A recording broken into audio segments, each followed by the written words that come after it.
Hello दोस्तों and all the viewers, स्वागत है आप सभी को मेरे यूट्यूब चैनल पर। आज जिस टॉपिक के ऊपर मैं बात करने वाला हूं और बहुत ही इम्पोर्टेंट टॉपिक है। जो लोग सीआरपीएफ रिक्रूटमेंट 2023 का अप्लाई किए हैं या करने वाले हैं उनके लिए ये बहुत ही इम्पोर्टेंट टॉपिक होने वाला है। तो आज इस वीडियो में या वीडियो के माध्यम से हम जानेंगे सीआरपीएफ रिक्रूटमेंट 2023 का जो कंप्यूटर बेस्ड टेस्ट होगा, कंप्यूटर बेस्ड टेस्ट का सिलेबस के बारे में। तो देर न करते हुए चलिए वीडियो को शुरू करते हैं। तो जैसे कि आप सबको मालूम है, सीआरपीएफ रिक्रूटमेंट का टेस्ट कंप्यूटर बेस्ड टेस्ट होगा, अर्थात सीबीटी टेस्ट होगा। तो जैसे कि यहाँ स्क्रीन पे आप देख सकते हैं 12.1 जो पेरा है वहाँ पे लिखा हुआ है, the computer based test will consist of one objective type paper containing 100 questions carrying 100 marks with the following composition. Following composition को हम बाद में देखेंगे, पहले हम जान लेते हैं ये कंप्यूटर बेस्ड टेस्ट है क्या।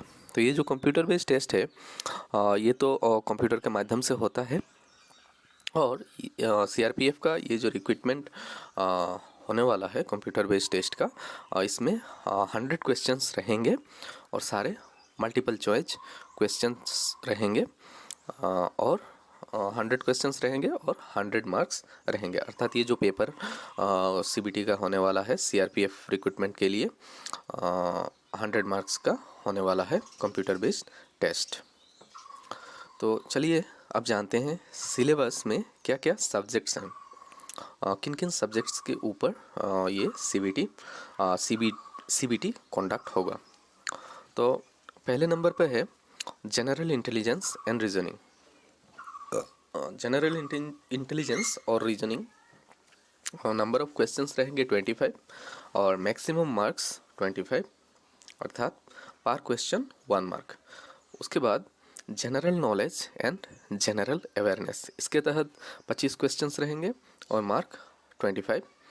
एलिमेंटरी मैथमेटिक्स, और यहाँ पे एलिमेंटरी मैथमेटिक्स जिसके 25 क्वेश्चंस रहेंगे और मैक्सिमम मार्क्स 25। इंग्लिश या हिंदी 25 क्वेश्चंस रहेंगे। जो भी आप सब्जेक्ट ऑप्ट करेंगे, अगर आप इंग्लिश ऑप्ट करते हैं तो इंग्लिश का 25 क्वेश्चन आपको अपियर करना होगा। अगर आप हिंदी ऑप्ट करते हैं तो आपको हिंदी का 25 क्वेश्चंस अपियर करना होगा। तो जैसे कि हमने देखा पर सब्जेक्ट टोटल 4 सब्जेक्ट के ऊपर ये सीबीटी कंडक्ट होगा। General intelligence and reasoning, general knowledge and general awareness, elementary mathematics and English और हिंदी।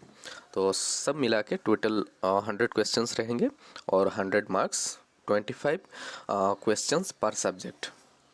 और ये सीबीटी एग्ज़ाम के लिए जो हमें टाइम अलाउ किया जाएगा वो मैक्सिमम टाइम 2 आवर्स रहेगा, अर्थात 2 घंटे का पेपर रहेगा।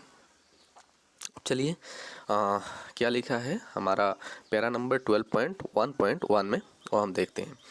यहाँ लिखा हुआ है all questions will be of objective multiple choice type, the CBT will be conducted in English and Hindi only. ठीक है, मैंने पहले ही बताया है सारे क्वेश्चंस मल्टीपल चॉइस क्वेश्चंस होंगे, अर्थात एक क्वेश्चन के 4 आंसर्स होंगे, आपको सिलेक्ट करना होगा कौन सा सही आंसर है। उसके बाद लिखा हुआ है ये जो सीबीटी होगा ये इंग्लिश या हिंदी, इंग्लिश और हिंदी ये 2 लैंग्वेज में कंडक्ट होगा। ठीक है, उसके बाद लिखा हुआ है 12.1.2 में there will be negative marking of 0.25 marks for each wrong answer. Candidates are therefore advised to keep this in mind while answering the questions. ये आपको एकदम याद रखना है और पूरा माइंड में घुसा लेना है कि ये जो सीबीटी होगा, सीबीटी में नेगेटिव मार्किंग रहेगा। ये नेगेटिव मार्किंग होता क्या है, पकड़ लीजिए आपने 10 क्वेश्चंस अपियर किया। ठीक है, 10 क्वेश्चंस में आपका 4 क्वेश्चन का आंसर रॉन्ग हो गया। ठीक है, अब 4 क्वेश्चन के लिए आपको यहाँ पे 1 मार्क कम जाएगा। जैसे कि एज पर ये गाइडलाइन के अंतर्गत मैं बोल रहा हूँ, एक क्वेश्चन के लिए 0.25 को ये ध्यान में रखना है।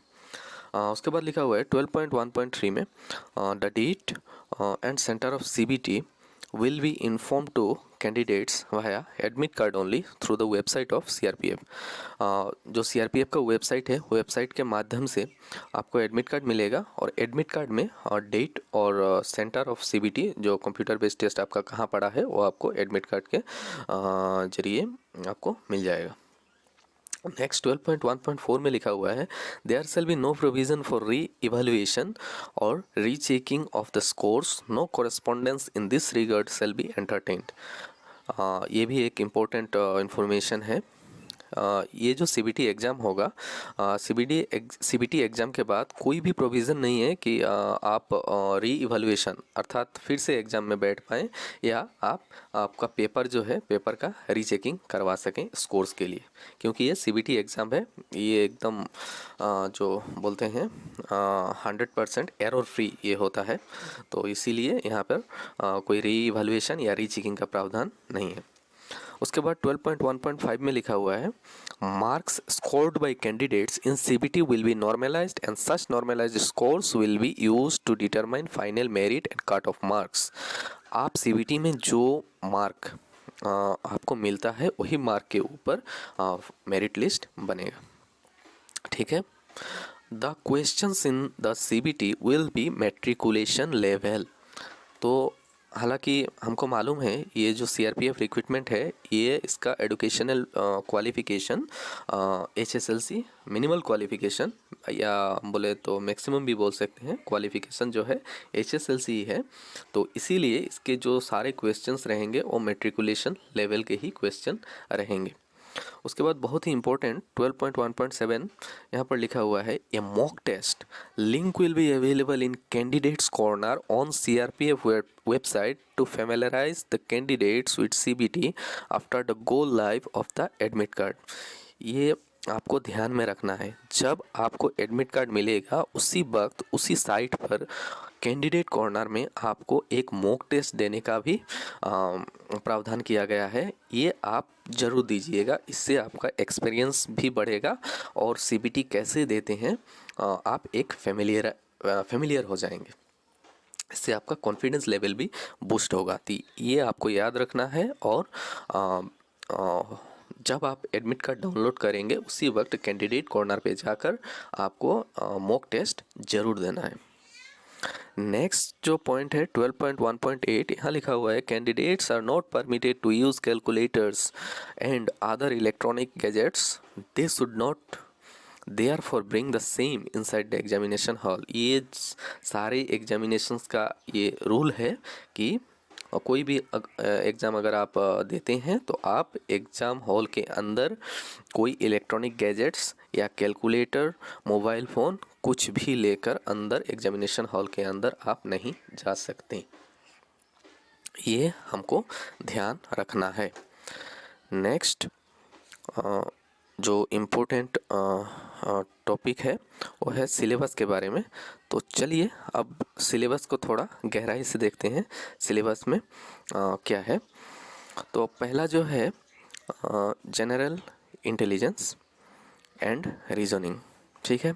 जनरल इंटेलिजेंस एंड रीजनिंग में किस तरह का क्वेश्चंस रहेंगे, यहाँ पे analytical aptitude and ability to observe and distinguish patterns will be tested through questions principally of non-verbal type, ठीक है। This component may include questions on analogies, similarities and differences, spatial visualization, spatial orientation, visual memory, discrimination, observation, relationship concepts, arithmetical reasoning and figural classification, arithmetic number series, non-verbal series, coding and decoding etc. ठीक है, ये रहा हमारा general intelligence and reasoning में कौन कौन सा topic cover करेगा, ठीक है। नेक्स्ट है हमारा general knowledge and general awareness. General knowledge and general awareness में questions in this component will be aimed at testing the candidates general awareness of the environment around him. Questions will also be designed to test knowledge of current events and of such matters of everyday observation and experience in their scientific aspect as may be expected of any educated person. The test will also include questions relating to India and its neighboring country, especially pertaining to sports, history, culture, geography, economic science, general policy, Indian constitution, scientific research, etc. These questions will be such that they do not require a special study of any discipline. ठीक है, general knowledge और general awareness का जो questions रहेंगे इन्हीं सारे मुद्दों के ऊपर रहेंगे। उसके बाद एलिमेंट्री मैथमेटिक्स जो कि पहले ही हमने जाना है, ये भी मैट्रिकुलेशन लेवल का ही रहेगा, तो इसके लिए भी हमें घबराने की कोई ज़रूरत नहीं है। ठीक है, जनरल मैथमेटिक्स के लिए यहाँ पे दिया हुआ है, this paper will also will include questions on problems relating to number system के ऊपर, computation of whole numbers, decimals and fractions and relationship between numbers, fundamental arithmetical operations, percentages, ratio and proportion, averages, interest, profit and loss, discount, mensuration, time and distance, ratio and time and work, etc. इन्हीं सब विषयों के ऊपर elementary mathematics के सारे questions रहेंगे। उसके बाद आता है इंग्लिश और हिंदी। आप जो भी सब्जेक्ट ऑप्ट करते हैं उसके ऊपर, अगर आप इंग्लिश करते हैं या आप हिंदी करते हैं तो हिंदी के ऊपर आपको क्वेश्चंस मिलेंगे। तो इंग्लिश या हिंदी का कौन सा क्वेश्चंस रहेगा, ये बेसिकली ग्रामेटिकल क्वेश्चंस ही रहते हैं। यहाँ जैसे ही लिखा हुआ है candidates ability to understand basic English, आपको इंग्लिश कितनी समझ है या हिंदी कितनी समझ है उसी के ऊपर आपको क्वेश्चंस किए जाएंगे।